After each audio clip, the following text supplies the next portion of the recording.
Hi new moms, welcome back to my channel. Day two dinner రెసిపీకి అయితే ఆలు and బఠానీతో రైస్ అయితే ప్రిపేర్ చేసేస్తున్నానండి. సో అది ఎలా ప్రిపేర్ చేయాలి, దానికి కావాల్సిన ఇంగ్రీడియంట్స్ అయితే ఇక్కడ చిన్న సైజ్ ఆలు చాప్ చేసి పెట్టుకున్నానండి.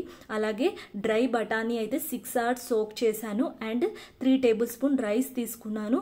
సో రైస్ అయితే నేను ప్రాపర్గా వాష్ చేసి ఒక 2 hours సోక్ చేశానండి. సో తర్వాత చూడండి, సో కుక్కర్లోకి అయితే వేసేసాను సోక్ చేశాక రైస్ని. అలాగే బఠానీ కూడా యాడ్ చేశాను అండ్ చిన్నగా చాప్ చేసుకున్న ఆలు కూడా యాడ్ చేశాను. సో ఇక్కడ నేను కొంచెం వాము పౌడర్ అయితే యాడ్ చేస్తున్నానండి. సో వాము వేయడం వల్ల పిల్లలకి ప్రాపర్ డైజెషన్ ఉంటుంది. సో అలాగే కుక్కర్ క్యాప్ పెట్టేసి ఒక 6 or 7 విజిల్స్ పెట్టాను. చూడండి ఎంత మెత్తగా అయితే అయిపోయింది.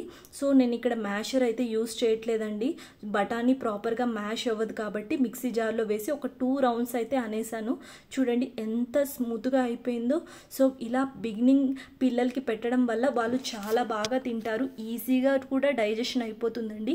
సో తినిపించేటప్పుడు కొంచెం గీ యాడ్ చేయడం వల్ల వాళ్ళ బోన్స్ కూడా స్ట్రాంగ్ ఉంటుంది. సో డైలీ ఒక స్పూన్ గీ అయితే పిల్లలకి పెట్టండి, చాలా మంచిది. సో ఇలా డిఫరెంట్గా పిల్లలకి వెజిటేబుల్స్ పెట్టడం వల్ల వాళ్ళకి న్యూట్రిషన్ వాల్యూ కూడా చాలా బ్యాలెన్స్డ్గా ఉంటుందండి. సో ఇలాంటి వీడియోస్ కోసం నా ఛానల్ అయితే సబ్స్క్రైబ్